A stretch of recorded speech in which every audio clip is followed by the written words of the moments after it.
दोस्तों ये बात है सितंबर 2023 की।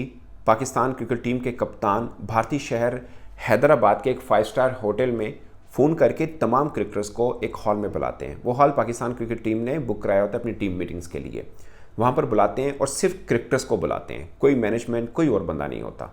और सबसे पहले अपने से बात शुरू करते हैं। उन्होंने बोला कि मैं सबको एक बात कहना चाहता हूँ कि मेरे मन में तमाम क्रिकेटर्स के लिए इक्वल रिस्पेक्ट है और मैं हाथ खड़ा करके बोलता हूँ कि मेरे मन में किसी के लिए कोई एक रत्ती भर भी कोई बात नहीं है और मैं चाहूँगा अगर मेरी बात किसी को बुरी लगी हो तो मैं माफ़ी चाहता हूँ उनसे।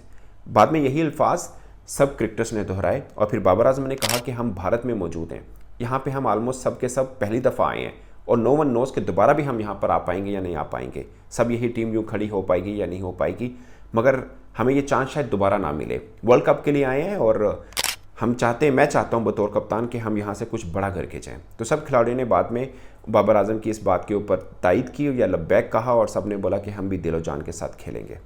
ये मीटिंग इसलिए बाबर आजम ने की कि उससे एक माह पहले आप सबको याद होगा कि श्रीलंका में जब एशिया कप हुआ था, पाकिस्तान जब भारत के हाथों मैच बुरी तरह से हारा था, तो उस बीच बाबर आजम की पाकिस्तान क्रिकेट टीम के फास्ट बॉलर शाहीन अफरीदी के साथ झगड़ा हुआ था, तकरार हुआ था, गर्म सर्दी हुई थी कि बाबर आजम ने मैच हारने के बाद बोला कि बहुत से लोग हैं जो यहाँ पर स्टार बनते हैं मगर परफॉर्मेंस के साथ जीत होती है, खाली स्टार बनने से स्टार नहीं बन जाता, परफॉर्मेंस के साथ स्टार बनता है। तो शाहीन को लगा कि शायद मुझे बात करें, तो शाहीन भी फिर खड़े होकर बोले थे। उन्होंने बोला कि क्या मेरे अकेले की वजह से टीम आपकी हारी है? तो बाबर ने बोला कि मैं आपको नहीं बोल रहा। उन्होंने बोला नहीं, आप जिसको भी बोल रहे हैं आप इशारा मेरी तरफ करें। तो ये काफ़ी गर्मा गर्मी हुई थी। उस एक माह के बाद भी पाकिस्तान टीम जो है वो पहुंची थी भारत और इसलिए बाबर आजम ने ये मीटिंग रखी थी।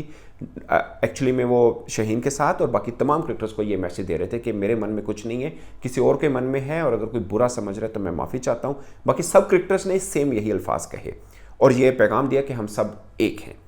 मगर पाकिस्तान बुरी तरह से वो वर्ल्ड कप हारा। शायद 6 मैचेस पाकिस्तान उस वर्ल्ड कप में हारा और पाकिस्तान वापस टीम पाकिस्तान भारत से पाकिस्तान आ जाती है। इस बीच में ज़का अशरफ साहब चेयरमैन होते हैं और वो बाबर आजम को कप्तानी से हटा देते हैं। टेस्ट की कप्तानी शान मसूद को मिल जाती है, T20 की कप्तानी शाहीन अफरीदी को मिल जाती है। टेस्ट पाकिस्तान 3-0 ऑस्ट्रेलिया से हार जाता है। जब पाकिस्तान टीम न्यूजीलैंड T20 खेलने जाती है तो वहाँ पर पाकिस्तान को 4-1 से न्यूजीलैंड के हाथों हार हो जाती है। पीछे चेयरमैन के बदलाव आता है, मोहसिन नकवी साहब जो हैं वो चेयरमैन PCB बन जाते हैं और इस बीच में खबरें चलती हैं कि पाकिस्तान के कप्तान बाबर आजम दोबारा से बन सकते हैं। ऐसे में टीम पाकिस्तान का कैंप लगता है काकोल में और जो खबरें चल रही होती हैं उस बीच में शाहीन अफरीदी ज़राए बताते हैं कि बाबर आजम से ये पूछते हैं कि आपको अगर चेयरमैन PCB कप्तान बनाना चाहते हैं आप मुझे बता दीजिए, मैं खुद रिज़ाइन कर देता हूँ। लेकिन बाबर आजम ने कहा कि नहीं, ऐसी कोई बात नहीं है, यू मे कंटिन्यू। तो शाहीन बोलते हैं अगर आप भी बनना चाह रहे हैं या आपको बना रहे हैं हम आपके साथ हैं, हमें कोई इतराज़ नहीं, बट मैं ये चाह रहा हूँ कि अगर आपको बना रहे हैं तो मैं खुद ही रिज़ाइन कर दूँ। तो बाबर आजम ने कहा कि नहीं, आप कप्तान रहिए, कोई मसला नहीं है। मगर उसके एक दिन के बाद बाबर आजम कप्तान ऑफिशियली अनाउंस हो जाते हैं और ये खबरें भी आती हैं कि चेयरमैन के साथ उनकी मुलाकात भी हुई थी। उसके ऊपर शाहीन अफरीदी ने एक इंस्टा की पोस्ट की थी जिसका बहुत एक लाइन मशहूर हुई थी कि don't test my patience. Exactly उन्होंने जो बोला था, उन्होंने बोला था कि never put me in a position where I have to show you how cruel and ruthless I can be. Don't test my patience because I might be the kindest and sweetest person you have ever met, but once I reach my limit you will see me do the things that no one thought I was capable of doing. ये साफ message था cricket board को भी और शायद बाबर आजम को भी। जाहिर है पंगा जिनके साथ उनका चलता आ रहा था। मैं इसमें ये बताना नहीं चाह रहा कि किसकी गलती क्या गलती थी, जो सर्कमस्टांसिस हुए जिसने पाकिस्तान क्रिकेट को बदल के रख दिया, वो बेसिकली ये चीज़ें चल रही थी। मगर मैं आपको थोड़ा सा पीछे लेके जाऊंगा दिसंबर 2022 में, जब पाकिस्तान क्रिकेट बोर्ड के चेयरमैन थे नजम सेठी साहब। उस वक्त उन्होंने ऑफिशियल अनाउंसमेंट नहीं किया था मगर सोर्सेज के जरिए चीज़ सामने आई कि बाबर आजम को कप्तानी से हटाना चाह रहे हैं क्योंकि पाकिस्तान कहीं पे हारा था और वो चाह रहे हैं कि किसी और को कप्तान बनाया जाए, मोस्ट प्रोबेबली शाहीन अफरीदी को कप्तान बनाया जाए। उस वक्त शाहीन अफरीदी जो कि कैंडिडेट थे कप्तानी के, उन्होंने एक ट्वीट की थी। वो ट्वीट बहुत खास थी, लेकिन वो ट्वीट जानना बहुत ज़रूरी। ये बात है दिसंबर 2022 की। उन्होंने लिखा, बाबर आजम हमारी और पाकिस्तान की शान, जान और पहचान है, वो हमारा कप्तान है और रहेगा, कुछ और सोचना भी मना है। हैशटैग सोचना भी मना है। प्लीज सपोर्ट दिस टीम, यही टीम हमें जिताएगी भी, कहानी अभी खत्म नहीं हुई। Hashtag respect.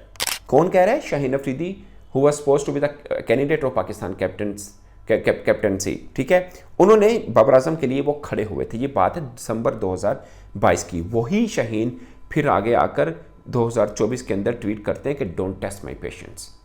ये जो दिसंबर 2022 की मैंने आपको कहानी बताई शाहीन अफरीदी की ट्वीट वाली, वो शायद पाकिस्तान का आखिरी सुनहरी टाइम था। उसके बाद से खबरें कहीं अच्छी नहीं आई, पाकिस्तान की टूट फूट और ये सब चीज़ें चलती रहीं।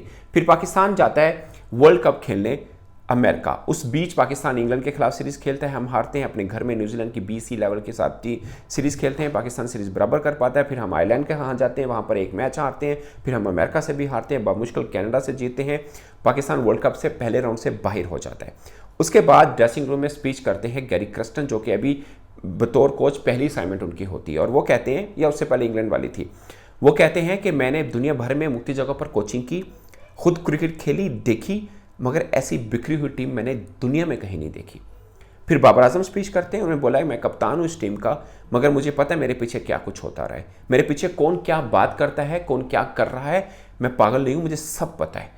बट मैं कप्तान था, मैं चाह रहा था कि टीम कुछ कर पाए, कुछ हम कर सकें इस वर्ल्ड कप में, मगर अब हम कुछ नहीं कर पाए। मगर मैं ये समझता हूँ कि हम जो डिज़र्व करते थे हमारे साथ वही हुआ है, कि हमें इत्तफाकी नहीं थी और हम बुरी तरह से वर्ल्ड कप हारे। उसके बाद पाकिस्तान टीम वापस पाकिस्तान पहुंचती है और बहुत कोशिशें होती हैं क्रिकेटर्स के आपस में भी रह कर के टीम में यकजहती आए, क्योंकि खबरें चलती हैं हर तरफ से, गैरी क्रस्टन से जो चली है कि टीम में यूनिटी नहीं है। और फिर कोच रिपोर्ट और मैनेजर रिपोर्ट जब जमा होती है उसमें भी आता है कि टीम में यूनिटी नहीं थी, हर बंदा अपने मुंह लेके चल रहा था और ये वो। सिर्फ शाहीन बाबर से कहानी शुरू हुई थी और फैली पूरी टीम तक, ठीक है। उसके बाद पाकिस्तान क्रिकेट बोर्ड एक करेक्शन कैंप करता है कुछ हफ्ते पहले, और उस करेक्शन कैंप के बाद प्रेस कॉन्फ्रेंस होती है और प्रेस कॉन्फ्रेंस में ये बात की जाती है कि टीम के तमाम जो मेन खिलाड़ी आज करेक्शन कैंप के अंदर आए, उन्होंने इतराफ़ किया कि टीम में यूनिटी नहीं थी। सो अब हम यूनिटी के साथ आगे बढ़ेंगे। मगर उसके बाद पहली असाइनमेंट जो आती है वो आती है इंग्लैंड के खिलाफ पहला टेस्ट मैच, जो पाकिस्तान बुरे तरह से हारता है। शायद हिस्टोरिकली वर्स्ट डिफीट थी पाकिस्तान की, कि 556 रन करने के बाद भी हम मैच हार गए और दूसरी टीम ने 800 प्लस रन कर दिए हमारे बॉलर्स को। उसके बाद क्या हुआ, वो पाकिस्तान की क्रिकेट जो पिछले 2 वर्षों से बुरी तरह से पिट रही थी, और उसके 2 किरदार अहम थे उस कहानी के, एक बाबर आजम एक शाहीन, वो दोनों किरदार टीम से ड्रॉप हो चुके हैं। ये आज का दिन आता है कि दोनों किरदार टीम से ड्रॉप हो जाते हैं। इतने अरसे 2 साल पाकिस्तान सफ़र करता रहा और आज आकर ये कहानी बनी कि दोनों क्रिकेटर्स भी सफ़र कर रहे हैं। अगरचे पाकिस्तान क्रिकेट बोर्ड ने प्रेस रिलीज़ की सूरत में लिखा कि हमने इनको आराम दिया है और ये हमारे मेन क्रिकेटर हैं, ये रेस्ट करेंगे, जहनी तौर पर ठीक होंगे और बला बला बला, इसलिए हमने किया। मगर अंदर कहानी ये है कि सबको ड्रॉप कर दिया। इससे पहले चेयरमैन इशारा भी कर चुके थे कि मैं ऑपरेशन करूंगा, सर्जरी करूंगा, मगर बाद में उन्होंने बोला कि हमारे पास तो बेंच स्ट्रेंथ नहीं। फिर उनको पता लगा, या उनको सिलेक्शन कमेटी ने कहा कि जब इनके साथ भी हम हार रहे हैं तो जैसी भी बेंच स्ट्रेंथ है ट्राई आउट कर लेते हैं, तो हार तो रही हैं तो इनको तो बिठाए ना। तो कहने का मतलब दोस्तों कि टीम ने तो 2 साल सफ़र किया, पाकिस्तान ने 2 साल सफ़र किया, हम 2 वर्ल्ड कप हारे, एक एशिया कप हारे, मुख्तलिफ जगहों पर हमें वो तनज़ली देखनी पड़ी, वो शर्मिंदगी देखनी पड़ी कि पूरी दुनिया हम पर हंसी, मगर बिलाखिर आकर ये हुआ कि वो खिलाड़ी ही टीम से बाहर हो गए। ये किसी तरह से उनको बाहर होना भी पाकिस्तान की जीत नहीं है। आज भी पाकिस्तान क्रिकेट के बिल्कुल लोएस्ट एंगल के ऊपर, एक लोएस्ट पॉइंट के ऊपर खड़ा है। बट पॉइंट इज़ कि खिलाड़ियों की आपसी झगड़े से पाकिस्तान माजी में भी बहुत सहता रहा है। वो चाहे वसीम अकरम आमिर सुहेल का झगड़ा हो, वो चाहे वसीम अकरम या किसी वकार यूनुस का झगड़ा हो, वो चाहे सलीम अली का आते रहे, चाहे बाद में राशिद लतीफ़ का, या किसी का भी जो भी पंगे चलते रहे, जो भी कप्तानियों के पाकिस्तान का एक पूरे का पूरा एक हिस्ट्री रही है। हम हमेशा क्रिकेट अच्छी खेलते रहे, मगर जब कप्तानी की लड़ाई हुई हम बुरी तरह से हारे। वो चाहे वर्ल्ड कप 2007 हो, वो चाहे भारत में चैंपियंस ट्रॉफी जो हमने खेली, वो चाहे हम भारत में जो वर्ल्ड कप खेले, हम बुरी तरह पिटे जब कप्तानी की लड़ाई हुई, मगर सीखा हमने कुछ नहीं। आज वही खिलाड़ी बाहर बैठे हैं और पाकिस्तान की टीम खड़ी है, अगरचे बुरे से खड़ी है, कुछ जीत के पहलू पर नहीं खड़ी। बट कहने का मतलब कि पाकिस्तान क्रिकेट ने सफ़र किया तो आज वो खिलाड़ी भी सफ़र कर रहे हैं। शायद उनके लिए सीख है कि अगर वो मिलकर खेल रहे होते तो आज पाकिस्तान क्रिकेट भी ऊपर होती और वो भी टीम पाकिस्तान के अंदर होती, मगर उनकी जगह पर अब कुछ और खिलाड़ी आ चुके हैं। आई विश के वो खिलाड़ी भी परफॉर्म करें, एंड आई विश के ये जो ड्रॉप हुए हैं ये भी अच्छे से बनकर पाकिस्तान के लिए आए, क्योंकि सब चाहते तो ये हैं कि पाकिस्तान क्रिकेट ऊपर पहुंचे। मगर मैं अब ये चाहता हूँ कि अब जो टीम पाकिस्तान के अंदर हो वो एक जान और एक पाकिस्तान के लिए खेले। कोई किंग नहीं है, कोई ईगल नहीं है, टीम ही किंग बनेगी अगर खिलाड़ी किंग होंगे। तो 11 के 11 किंग चाहिए हमें, एक आधा किंग नहीं चाहिए। और ये शायद हम सब फैंस के लिए भी सीख है कि हम 1-2 खिलाड़ी को ऊपर चढ़ाते हैं और उनको बोलते हैं, जबकि टीम 11 से जीतती है, टीम 11 से जीतती है, 1-2 से नहीं जीतती है। तो ये हमारे लिए भी सीख है कि हमने भी सबको लेकर साथ चलना है, बाकी खिलाड़ियों को भी उतना ही देना जितना वो डिज़र्व करते हैं। अब्दुल्ला शफीक भी टीम के साथ हैं, टीम के साथ बाकी खिलाड़ी भी हैं, टीम के साथ सऊ शकील भी हैं, टीम के साथ बाकी जो जितने खेल रहे हैं, चाहे वो मोहम्मद अली हैं, चाहे वो मीर हमजा हैं, चाहे वो कामरान गुलाम हैं, वो भी हमारे हीरोज़ हैं। हमने उनको भी इतना ही प्रमोट करना है जितना इनको किया है। अगेन इनके खिलाफ कुछ नहीं है, इन्होंने पाकिस्तान के लिए सर्व किया और वी विश के दोबारा आकर करें, मगर हमारे लिए सीख ये है कि सबको इक्वली ट्रीट करना है ताकि सब के सब किंग अपने आप को समझे और पाकिस्तान के लिए कुछ बड़ा करें। इस पर दोस्तों आप अपनी राय कमेंट बॉक्स में जरूर बताइएगा। मेरी तरफ से इतना ही, इजाज़त दीजिए। अल्लाह हाफिज़।